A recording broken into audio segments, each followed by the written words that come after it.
Joint State Committee, along with the other dignitaries, Advocate Sunil Shah, Advocate Manish Joshi, Advocate Pankaj Shah, Advocate Amit Soni, Bhupendra Thakkar and Amit Panchal to escort Sir onto the dais.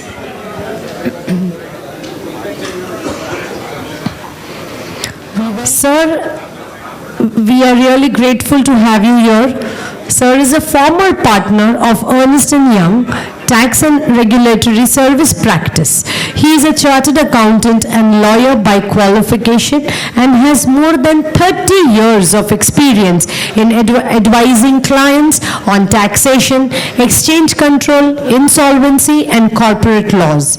Sir is an executive committee member of International Fiscal Association and secretary of ITAT Bar Association, Ahmedabad. Sir also is a Central Council member of the Institute of Chartered Accountants of India, Director of IPA and RVO formed by ICAI, and was a chairman of Direct Tax Committee of Gujarat Chamber of Commerce and Industries. He has also addressed and presented in papers at various seminars and conferences. Sir is also a regular contributor of articles to the Institute and other professional journals and has co-authored a book too. Sir is a visiting faculty at IIM on professional topics. I extend a formal welcome to Advocate Dhinal Shah sir, and I request Advocate Bharajani sir to welcome sir with a book. Sunil Shah. Can I request Sunil Shah sir to please come ahead and present a book to sir.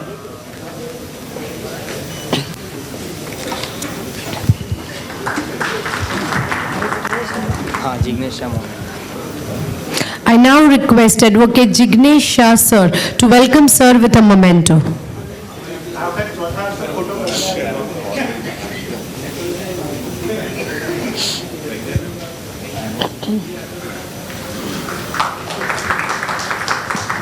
Thank you, sir. I now request Advocate Dhinal Shah sir to please come forward and address the gathering. So please come ahead and grace the podium. Dhruvin, President of IT Bar Association, Seniors and Friends.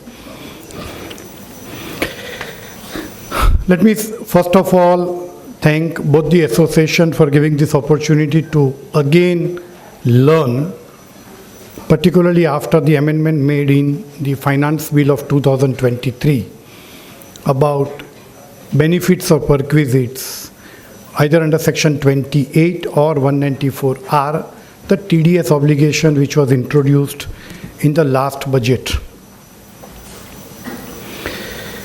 Let me give you a genesis of this provision first. Section 28(4) provides that any benefit or perquisite arising in the course of business, whether convertible into money or not. So it has to be a benefit or a perquisite arising in the course of a business, whether convertible into money or not. So there are three limbs of these two lines.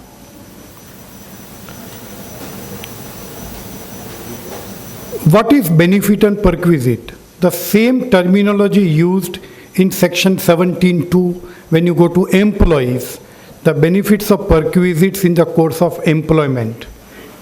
And then Section 72 defines certain items as benefits of perquisite for the purpose of Section 17(2), which is taxable as a salary income. So what is covered under 28(4)? And it is not that this law is there only in recent year, it is there on statute since 1964. And what was the purpose of this 28(4)? The simple example is that suppose I am a professional, I provide certain services to a client and I get a fees of 1 lakh of rupee. And that fees is subject to TDS under section 194J. Instead of getting me a check of 1 lakh of rupee, my client tells, why don't you go with your wife to Dubai and I will bear the traveling expenditure, the airfare and the hotel stay, which would be an X amount of 1,10,000 rupees. The businessman would claim this as a business expenditure because it is given to a professional for rendering certain services. But in 99% cases, a recipient as a professional would never show this income. Because he has spent, he has made payment to a travel agent directly, it has never come to my bank account, it has never traveled to my books of accounts, so I did not pay any tax whatsoever. And the SSE claims an expenditure. A FMCG company sells goods of different items, and as a part of a sales promotional scheme says, if you buy 100 packets of this product, I will give you 3% turnover discount. And he issues a credit note of 3% discount. And that 3% discount is through a credit note. It will be debited in the books of the company. It will be credited in the books of the recipient, who is a distributor or a retailer. And then he would pay tax on that 3% turnover discount. The alternative scheme is that if you buy 100 packets, I will give you a gold coin. The company will purchase gold coin from the market, will debit as sales promotional expenditure, as a sales expenses for promoting the sales. But gold coin does not travel back to the books of accounts. And that gold coin goes to his wife, which is for a personal purpose. The same thing, a two-wheeler, an electrical vehicle, a car, etc.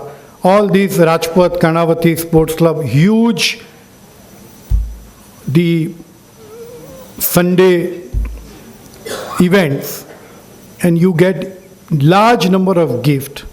Now that is technically covered under the TDS, under 194BB, on your all housey games. Earlier, before 15 years, that was not covered. But now it is a game of chance, and therefore it is covered under 194BB. So the government concern was that the SS is claiming an expenditure for promoting a scheme by paying an expenditure on travel of a professional. Government, the SSE gets a deduction of 30%, but the recipient does not pay the tax. That was a major concern. This concern was escalated substantially for pharma companies.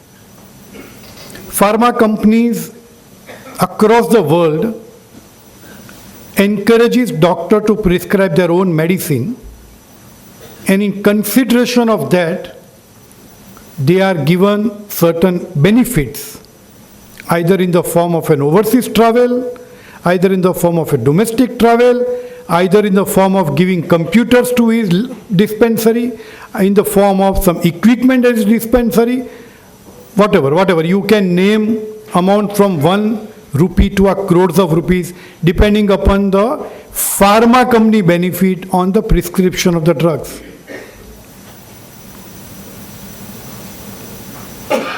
And normally, and here I would put it 10 out of 10, doctors would not pay the tax. And therefore in 2009, a medical council guidelines were issued that a doctor accepting a gift including a travel, for prescribing a particular medicine of a particular pharma company is against ethical code of conduct.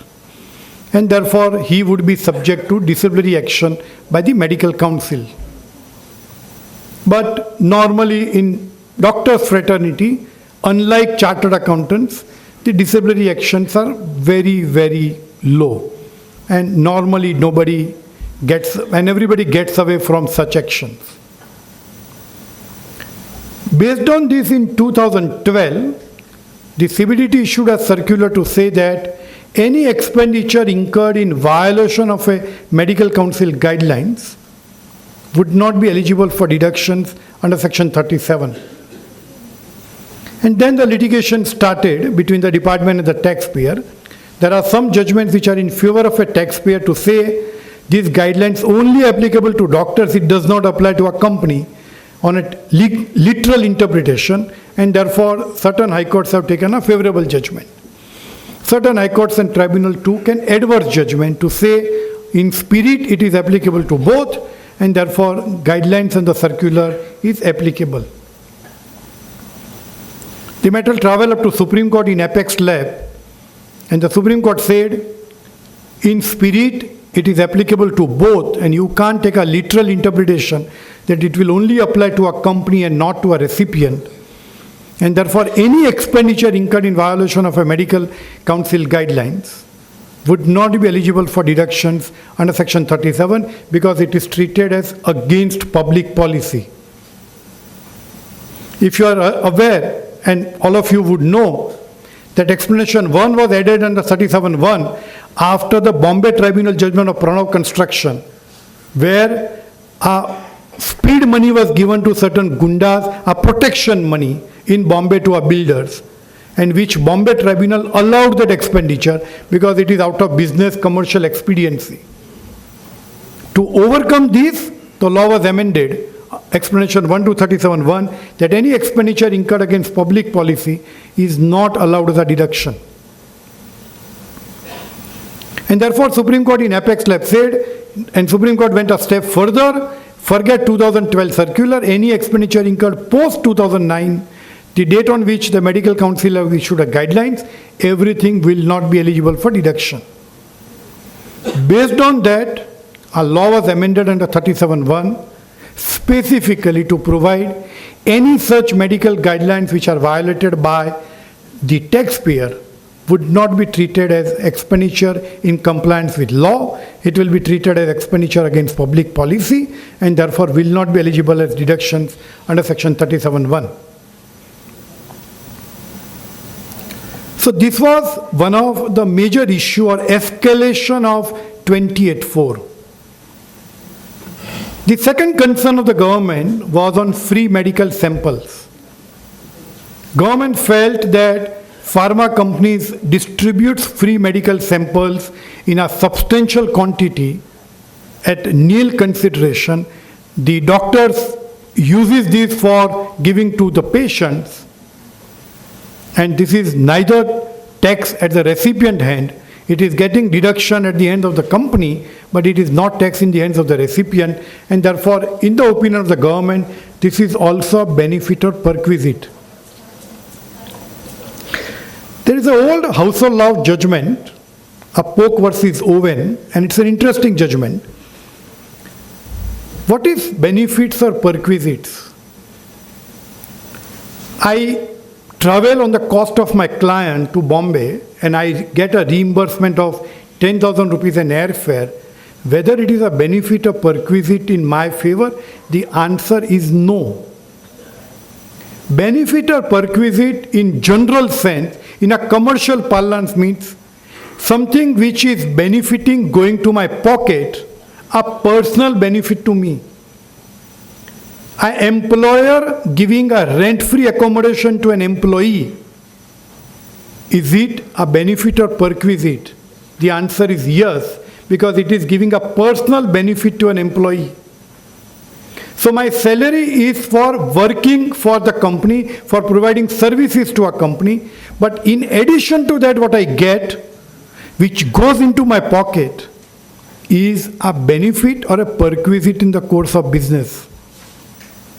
And therefore, going by the circular of the board on 16th June, that every reimbursement will be treated as a benefit or perquisite is actually against the principles of law. That reimbursement can never be treated as a benefit or perquisite by going by the principles of the definition. The second huge litigations were going on 28(4), coupled with section 41(1), is about whether a waiver of a loan, a bank loan, a working capital loan, or a term loan, or a personal loan, I took unsecured loan, I write it off to profit and loss account as credit entry, whether that is taxable under 41(1) or 28(4). 41(1), as all we know, unless I got a deduction in the earlier year, it is not a remission or a cessation of a liability, and therefore 41(1) should not apply. What is benefit or perquisite? The Gujarat High Court, in number of judgments, has taken a consistent view that a benefit or perquisite arising in the course of business, whether convertible into money or not, would only include a non-cash benefit. If it is a cash benefit, then 28(4) does not apply. Chetan Chemicals Private Limited 267 ITR, the Gujarat High Court said, I took a loan from a third party, I wrote back to profit and loss account. Gujarat High Court said, it is not a benefit or perquisite in the course of business. I am not in the business of lending, and therefore it is not taxable as 28(4) income under the head business income. Neither under 41(1) because it was not claimed as a deduction in the earlier year. All these judgments travelled to Supreme Court in Mahindra & Mahindra, where what was the facts? Mahindra & Mahindra took a loan from an overseas entity along with the machinery. Somewhere there was some defect in the machinery, and ultimately it was after 5 or 7 years, the amount was settled at a lesser amount than payable, and the excess credit in the books was wrote back to profit and loss account. The Mahindra & Mahindra reduced that amount from the block of assets because it was originally the original amount was capitalized. Lesser amount was payable, so it was reduced from the block of assets. Department said no, it is an income under 28(4) or 41(1). Matter travelled to Supreme Court. Supreme Court said 28(4) does not apply to a cash transaction. I borrow from a bank, for any reason I fail to pay to a bank, and I write back that liability. All insolvency bankruptcy companies in the country today, you settle at 10%, 15%, 20%, the excess amount of 80 or 90% amount, as per accounting principle, I write back to profit and loss account. Do I pay tax on that? Going by the Gujarat High Court principles, going by the Supreme Court principles, it is not a benefit or perquisite which are convertible in the money or not, and therefore answer is no. Though there were certain contrary judgments of Delhi and Madras High Court which took a view that a working capital loans are taxable, these term loans are not taxable, on the ground that we have an old judgment of TVS Sundaram Iyer 222 ITR. Supreme Court said in TVS that any trading liability which you write back to profit and loss account is taxable. And some high courts took a view that working capital loans are nothing but a trading liability, and therefore it is taxable, which again, with respect, it's not a correct judgment. But these all judgments have now been settled by Supreme Court to say either a working capital or a term loan, write back of a liability in cash is not covered under 28(4). So one is about the write back of a liability or a remission of a liability, either a bank loan or a unsecured personal loans which you take from friends and relatives. Then government felt that there has to be some mechanism to control these. How do you control this? So then they brought 194R. And then last budget introduced this 194R with effect from 1st July 22. That any benefit or perquisites would be subject to TDS at the rate of 10%. Interestingly, 194R formally does not refer 28.4. It does not say as referred to in 28.4. Both are independent sections. But Supreme Court has already said in Illy Lilly that TDS provisions under Chapter 17B is an administrative provisions once income is subject to income tax. So unless income is taxable under Section 4, in our case, unless income is taxable under Section 4, read with 28, TDS provision cannot trigger. So first there has to be a taxability, then TDS provision will come into play for the purpose of discharge of a liability. And therefore, my personal view, ultimately when you interpret 194R, you have to go back to principles of 28.4, though formally government does not refer, the section does not refer formally that is referred to in section 28.4. Before the law was implemented, the government issued a circular in June 22. This circular, with all respect to government, is against settled principle of law. It went ahead against a Supreme Court judgment of Mahindra. They have referred in question number 3, a judgment of a Madras High Court, which actually is overruled by Supreme Court in Mahindra, though the circular refers that judgment. So this judgment is completely against the Supreme Court judgment that if a benefit or perquisite is in the form of a cash, it is not taxable under 28.4, it is not taxable, and therefore TDS is not required to be deducted under 194R. And then certain positions are taken in that 16 June circular, and then after some representation, a more mess is created in September 22 circular. Now what the law is, before that. After that, the government realized that we have a Supreme Court judgment, people will litigate in the court of law, and how do you overcome this? So this budget of 2023 now proposes to amend section 28.4 and section 194R. So now section 128.4 is proposed to be amended to say that subclause 4, that value of any benefit or perquisite arising from the business or exercise of a profession, whether convertible into money or not, or in cash or in kind, or partly in cash, partly in kind.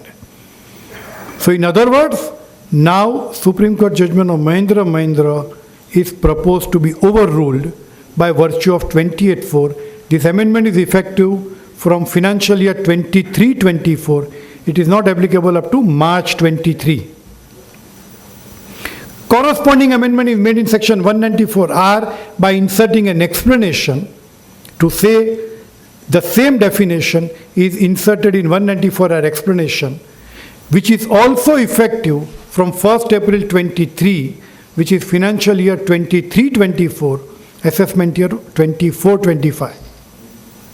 And then there is an amendment in section 276 capital B on prosecution, which we'll talk later.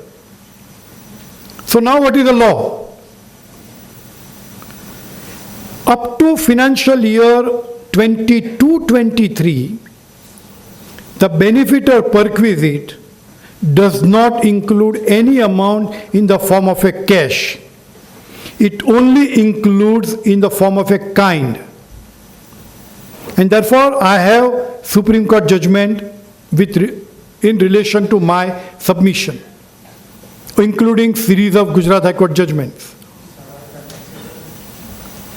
The question is, what happens to 194R? So if a charging section does not tax any amount which is in form of a cash, Do I still need to deduct TDS under 194R? Conceptually and fundamentally, answer is no. But the circular goes against this. And therefore, at some point of time, the courts will have to interpret that circular is against the law, and therefore the circular will be quashed, but that is only up to March 23. The question is, how do you advise to your clients? It all depends upon a risk appetite of a client. If a client is ready to take a risk up to March 23, maybe he can go ahead and not deduct TDS in the form of a benefit or perquisite in the form of cash. Let me be very clear. If it is in kind, then anyway it is taxable under 28(4) read with 194R. I'll come to the free medical samples and certain medical council guidelines on 1,000 rupee issue. I'll come to those issues separately. So one view which you would have to take from a practice perspective, that do you want your clients to litigate? Because department, we know, they will follow the circular, they will raise the demand, and you litigate for another 5 years till some High Court, Supreme Court judgment is delivered. And therefore, one view which you will have to take about whether you want to follow a Supreme Court judgment, whether you want to follow a board circular, and take a possible solution that what you do up to financial year March 23. From financial year 1st April 23 onwards, this argument is no more relevant because now law is amended both under 28(4) and under 194R. So this cash or non-cash argument is taken away from 1st April 2023.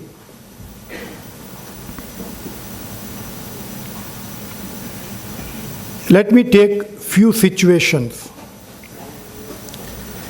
The first situation is discounts, incentives, rate difference, cash discounts, etc., etc. The board in 16 June 22 circular says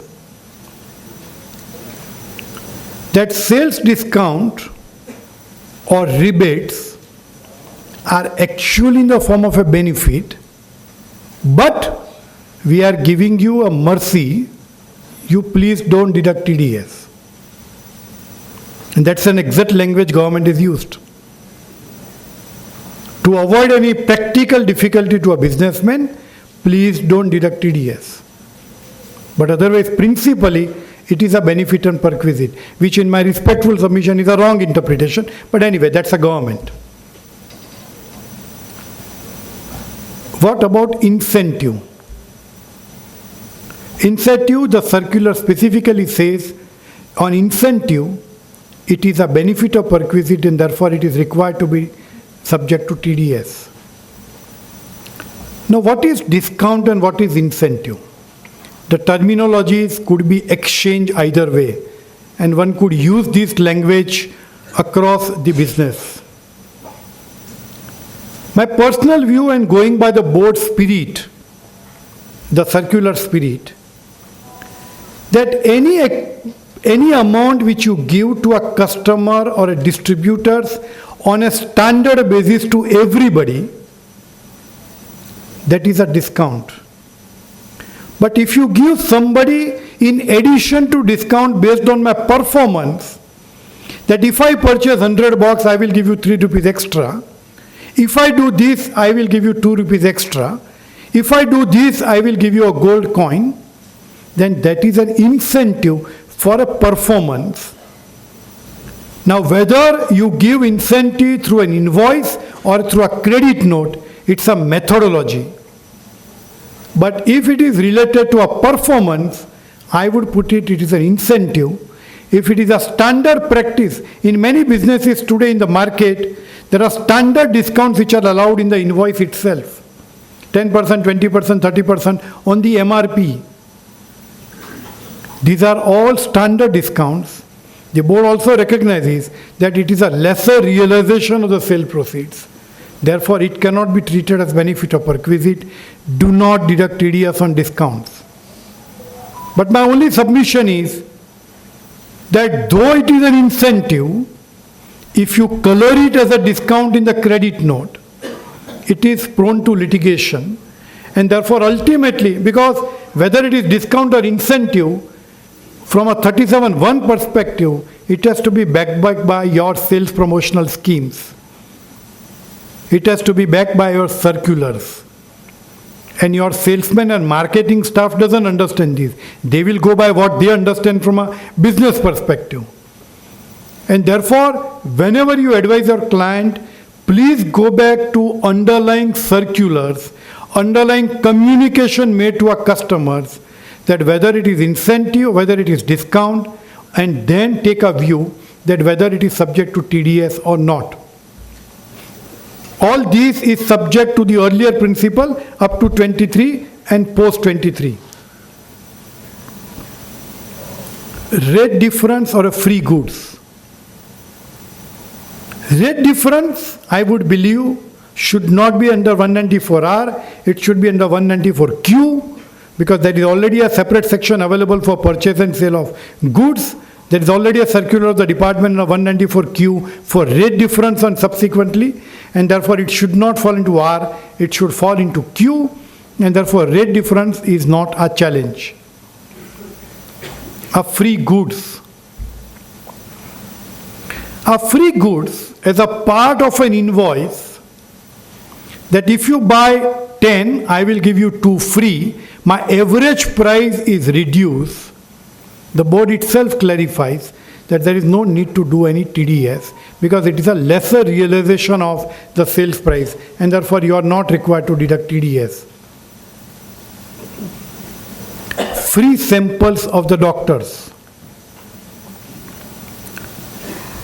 If you go to Drug Control Act, the Drug Control Act allows giving a free sample, and if you read, go to any doctor and say, please give me that sample. On the back side it is stated, physician sample not for sale, with no commercial value.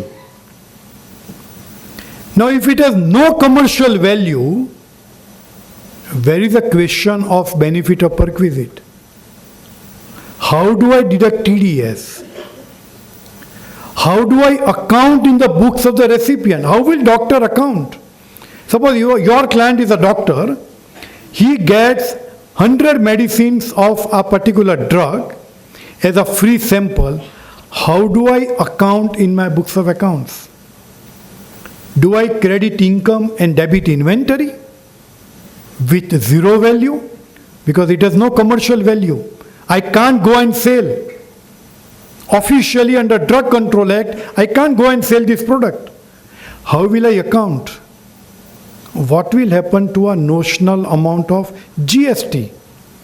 Because if GST department tomorrow says, you are showing an income, your income does not match, this is not out of your medical practice, why are you not subject to GST? So what happens to GST? So my personal view today, and I know in the market, some companies have started deducting TDS, some companies have not started deducting TDS, but it's actually, for a company it is very, very easy. Maybe they would take the heat of a TDS and they will do a gross up and not pass on the benefit, the burden to the doctor. How will doctor account for?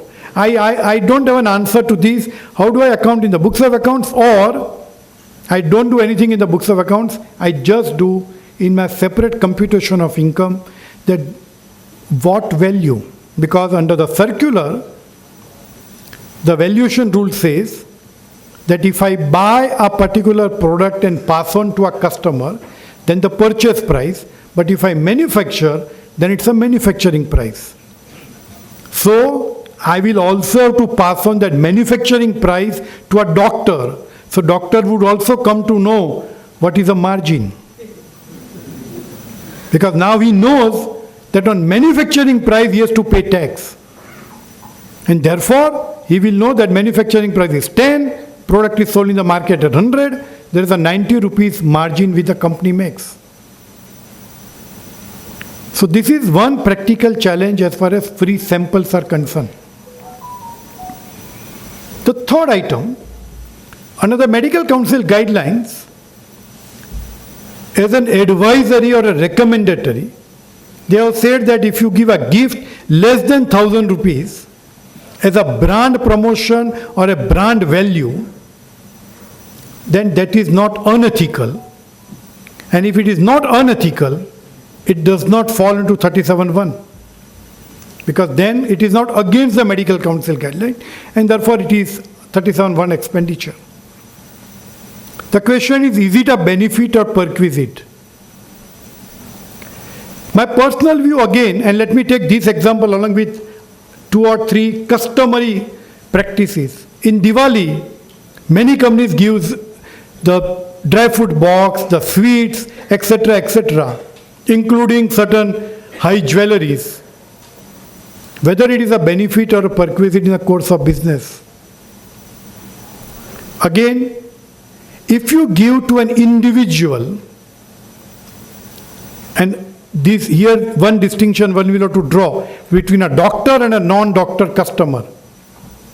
If you give to an individual person a Diwali gift, then anyway it is not in the course of business or profession, and therefore anyway that is not taxable.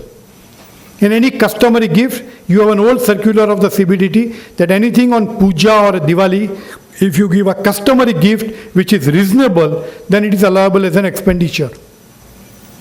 So this Diwali gift which you give to a en masse people or to a select people should not create an issue. Same principle, I would believe that if it is a brand creation, like on a ball pen you say X company name, or on a table mat you say X company name, which you are giving to every doctor irrespective of the prescribing the medicines, then again I would believe it should not fall into 194R. But one caution, that on paper and in reality the things could be different. Then you could have a challenge. So because I'm telling you, certain people have approached me and I know what the practices are going on in the name of these 1,000 rupees. So therefore be aware and be careful, because if you are signing a tax audit report, you also have an obligation under the tax audit report as far as TDS compliance is concerned, and all these technical positions which the taxpayer would like to take.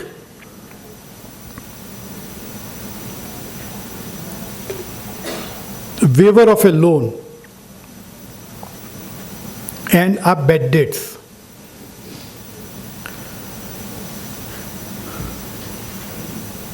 A waiver of a loan, the board in September 22 circular takes a view that it is a benefit.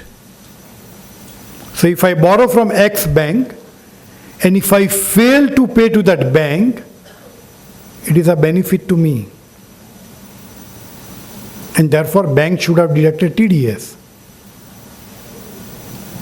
But board says, no, bank is not even getting 100 rupees from Dhinal Shah, and in spite of that he has to deduct 10%. So khatar par divel. So board says, fine, these 12 institutions will not be subject to TDS. So banks, financial institution, cooperative bank, NBFCs, etc. But what happens on a personal basis? So if I borrow money from X on a personal level and I fail to pay him, it is a benefit to me and therefore he has to deduct TDS. So again, the principles which board is taking are exactly same. That cannot be different to principle which in bank and a non-bank. But this is exactly what the bank is. Jatin bhai, 5 minutes. This is exactly what the bank is. The board is taking a view that this is a benefit or perquisite because I am not able to give money or repay money which is as per contract. Which my personal view, it's absurd view. You can't discriminate between a bank and a non-bank. The situation is the same. What happens to IBC companies? In IBC company, every IBC company has an haircut. And it is not haircut only from a bank, including from a non-bank. So will you apply two different principles for the same transactions, that for bank, board says don't deduct TDS, for non-bank, please go and deduct the TDS. Bad debts. I sell goods to somebody. I do not get money in time and I write it off. Now here one thing I wanted to clarify from a practical perspective. Sometimes I have seen in the practice that people confuse between Vatao Kasar, rebate, the quality difference and a bad debts. I sell goods to somebody of 100 and he gives me 98. Actually, it is not a bad debts. It's a Vatao Kasar or some quality difference or out of relationship. When you raise your bill to a client and client says and say, I'll give you only 1,000 rupees. That's out of relationship. It's a Vatao Kasar, discount, rebate, whatever terminology you use, it is not a bad debts. I sell goods, there is a quality disputes, there are material differences, there are some other commercial issues, and he gives me 50%. This is not bad debts. And therefore, it is a rebate. The board recognizes that sales discounts and rebates are not subject to TDS under 194R. But what happens to a bad debts? Bad debts, I would believe, ultimately somebody else is not able to pay because of genuine financial difficulty. And therefore I do not get that money, whether it is a benefit or perquisite in the course of business. With all respect, answer is no, but with all going by the board, answer is yes. Board takes a view that even on bad debts, which is nothing but a remission or a cessation of a liability, it is taxable, it is a benefit or a perquisite, and therefore person should deduct TDS on the bad debts. Again, khatar par divel. I am not getting money, I go and still deduct 10% on that, which is again absurd view, but which is a view which the board has taken. Reimbursement of an expenses. As I said earlier, by the House of Lords principle, that technically it is not a perquisite or a benefit. Something which I incur, I am getting the amount back. In the first circular, the board took a view, and which is interesting, there are ingenious people in the board, that if I travel to Bombay, and if my client books the ticket, then it is not reimbursement. But if I book the ticket and get a reimbursement, it is a benefit or perquisite to me. And this is exactly explained in the circular. Somewhere wisdom prevailed, and then in the subsequent circular they overturned this view and said, now we are bringing a pure agent principle of GST into reimbursement, and said, if you are a pure agent from a GST perspective, where the GST is taken credit as a service recipient, got an expenditure in my bill, but I was an agent on behalf of my client, and therefore he should get a credit, I don't get a credit. If it is a pure agent relationship and the GST principles are followed, TDS is not required. Plus, if same amount is subject to TDS in other sections, like 194J, like 194C, then again, because they have now gone back to 1995 Circular 715, the original circular when all these sections came into force, that ultimately reimbursement of expenses is nothing but, because the word uses any sum, that any sum would include reimbursement, and therefore it is anyway subject to other sections of the TDS, and therefore you are not required to do TDS under 194R as far as reimbursement of expenses is concerned. Dealers, Doctors, Distributors Conference.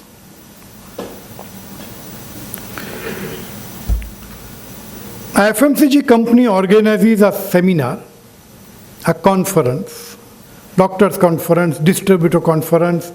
Every company would have these conferences in March and April for the next year's business plan. And such meetings are normally held outside the normal city. It could be in Goa, it could be in Jaipur, it could be any other separate place. There are three questions. Question number 1, whether this is a benefit or perquisite. Question number 2, my conference is on 6th, 7th and 8th April, but I actually reach on 4th April. My conference starts on 6th April. What happens to 4th and 5th? My conference is over on 9th, but I actually leave on 11th. So what happens to the cost incurred for 10th and 11th? And the third question, that every such conference is of some entertainment program in the night, some DJ party, some drinks party, and you have this gala dinner and you incur an expenditure, whether this is also subject to benefits or perquisites. And if it is a group activity, how do I allocate the cost between different dealers and distributors? I would have 100, 200, 300, 500. How will I allocate the cost? So first question is that if I have a doctors dealers conference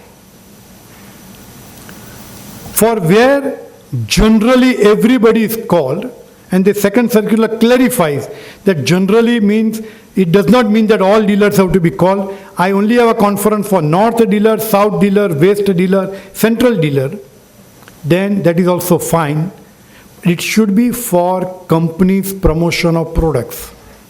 So there has to be a nexus between company products and the conference. But if it is generally held, because in March 23 I have crossed 1,000 crore sales, let's go and party, that is not allowed under the circular. That is a benefit or perquisite, and therefore you have to deduct TDS. How do I deduct TDS? I'll come slightly later. So if it is, there is a nexus between a conference and a company, then it is not a benefit or perquisite.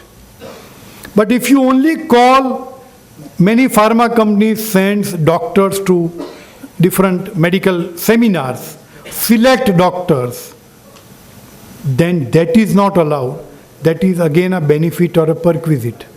And that will also get hit by the medical council guidelines, because you are only selecting a particular doctor, and therefore a view could be taken that it is against medical council guidelines and therefore hit by section 37(1) explanation. I reach on 4th, my conference starts on 6th, I leave on 11th, my conference gets over on 9th. The board in the first and second circular together, if I read, says 5th and 10th is fine. The previous day and the next day is fine. But the one day earlier, which is 4th, one day subsequent, which is 11th, is not allowed. It is a benefit or perquisite subject to TDS. Now I have a package deal with a hotel. How do I bifurcate? How do I allocate the cost for 4th? How do I allocate the cost for 11th? What is the lodging boarding expenses? What is the stay cost? How do I allocate all this? Then the gala party. Gala party, again nexus to a business, no issue.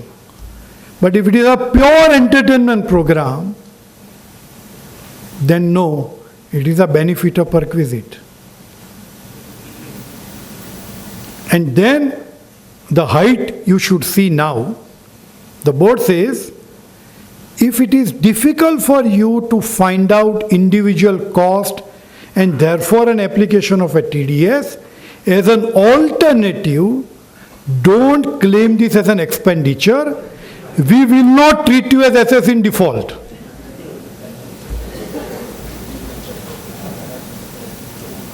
Interesting.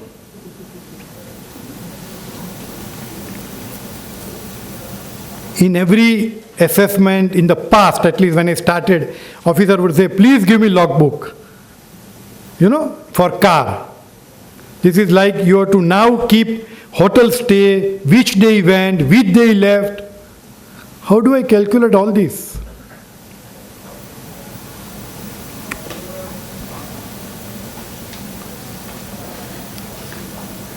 મને કેટલો time જિગ્નેશભાઈ?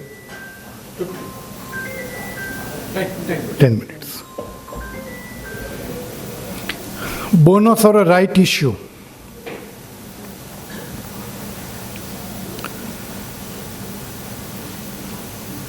If you have read this time, interestingly, under 80G in the budget, 3 subclauses are removed. You have seen? And these 3 subclauses are interesting. These 3 are good names to read. And if you go to Memorandum Explaining Provisions, the government says name-based research foundations are taken away. Now, why only these 3 names? That's only the North Block and South Block knows. Similarly, in 2018, if I am not wrong, 2018, the board issued a circular that if you issue a right shares, then section 56 to 7B should not apply.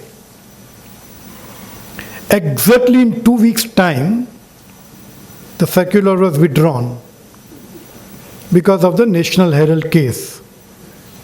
Because that was exact allegation in that case.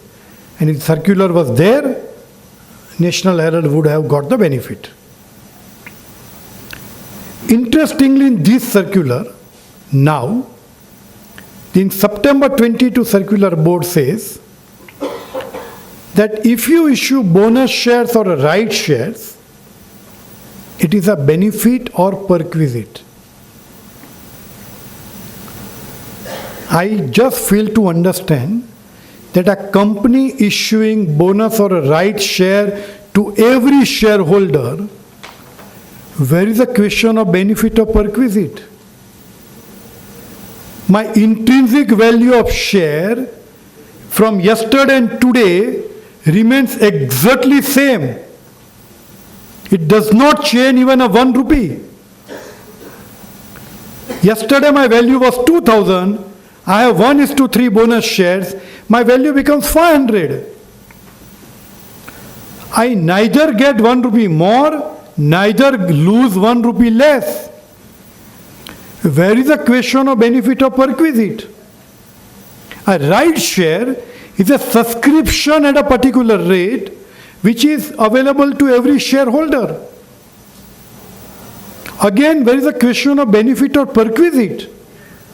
And you already have mechanism under 56 to 7B, 56 to 10, 50 CA, all sections are there.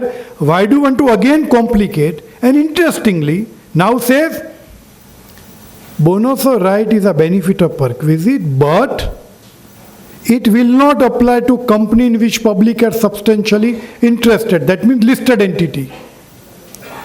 So for unlisted entity, the bonus and the right is a benefit or perquisite. My next question, how do I calculate TDS? How will the recipient pay the tax? How will shareholder pay the tax? On what value? It's a bonus shares. It is exempt. It is for a nil consideration. Because section 55 says when you sell bonus shares, the value will be treated as nil. So on what value will I pay the tax? What is the argument that it is a benefit or a perquisite? And the board takes a view, and again discriminatory treatment. For listed entity, no. For unlisted, yes. I don't have an answer. Hiren Bhai can make a representation to board. Last two issues. There is a distinction between a market expense or a sales expense and a benefit or a perquisite. I am an FMCG company. I have a distributor in Guwahati. I want to do my banner, poster of my product on his shop, on outside his shop, etc., etc. If I print here and send it to him, it's a logistics cost, time, etc., etc. And therefore I tell him, please go and print under this logo, please follow these guidelines. He takes reimbursement from me. Is it a benefit or perquisite? Answer is no. Now why I am saying this, that benefit or perquisite has to be seen from a recipient perspective, not from my perspective. If it is a benefit or perquisite to me, then 194R does not apply.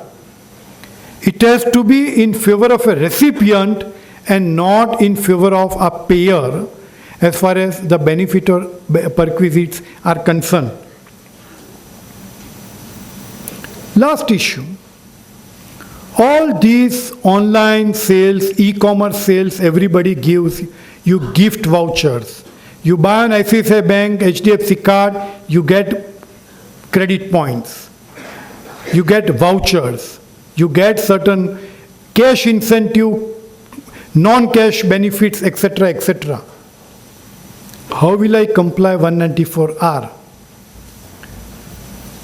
I would believe that if I buy a particular product, say for example I go to Raymond's shop, Raymond says if you buy 10,000 worth of goods, I will give you 1,000 rupees benefit. You come next time, I will give you 1,000 rupees discount. For the same product, it is a discount.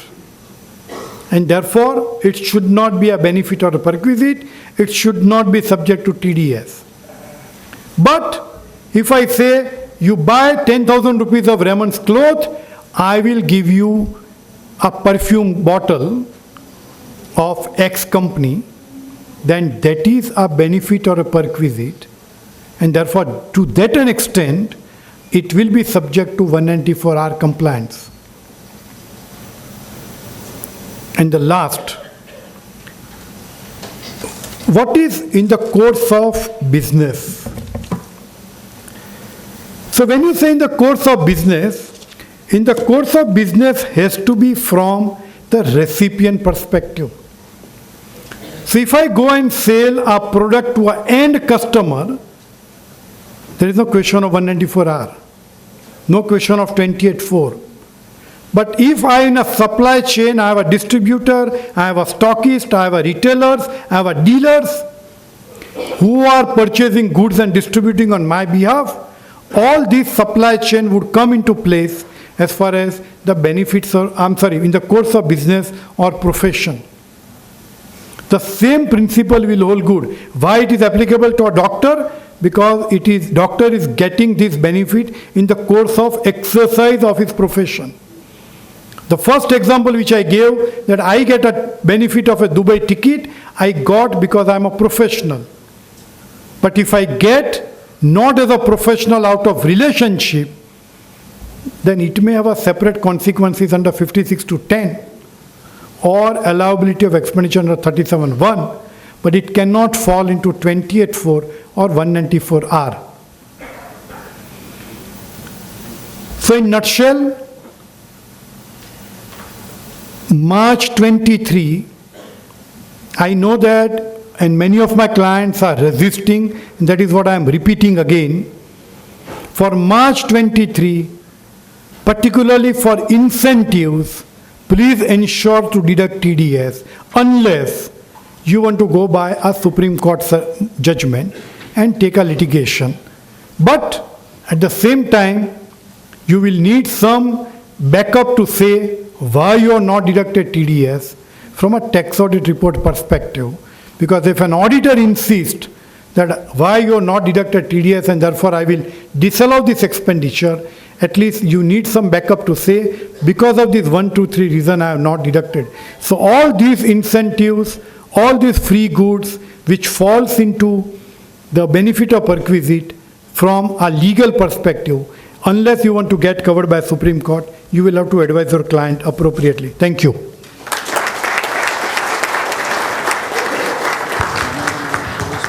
We thank you, sir, for the insightful session.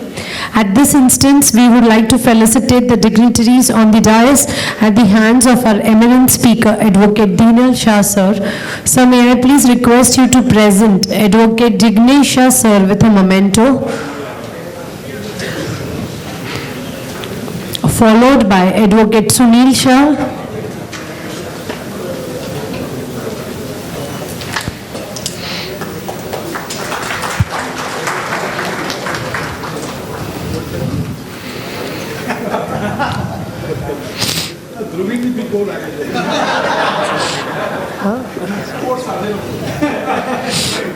Advocate Amit Soni,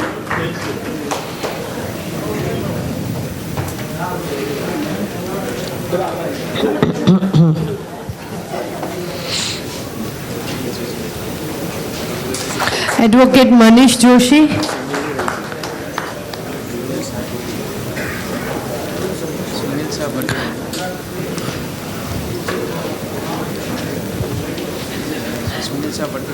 Advocate Sunil Shah,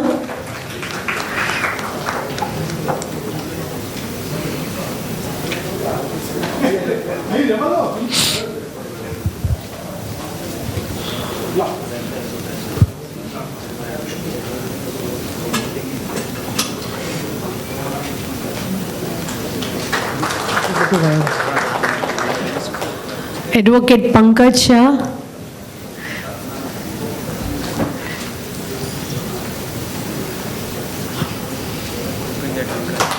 Bhupendra Thakkar, sir,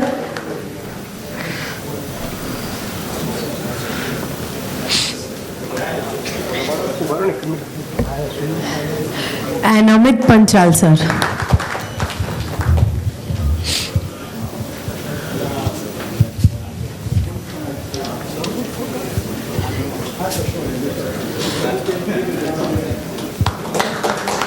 Thank you so much, sir. I request everyone to please come ahead for a group photo.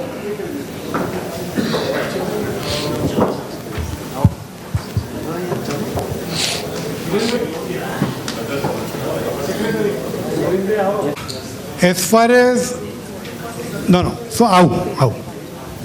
So as far as principal amount and interest will have a two different treatment.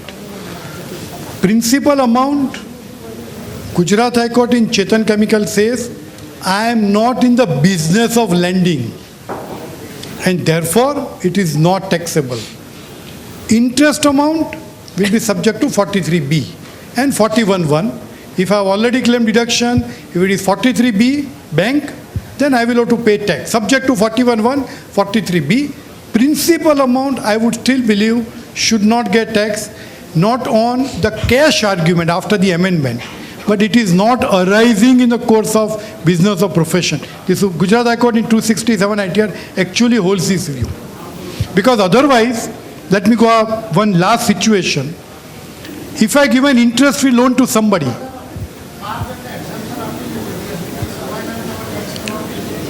that's a litigation.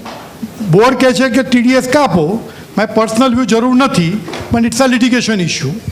And a last issue, suppose if I give an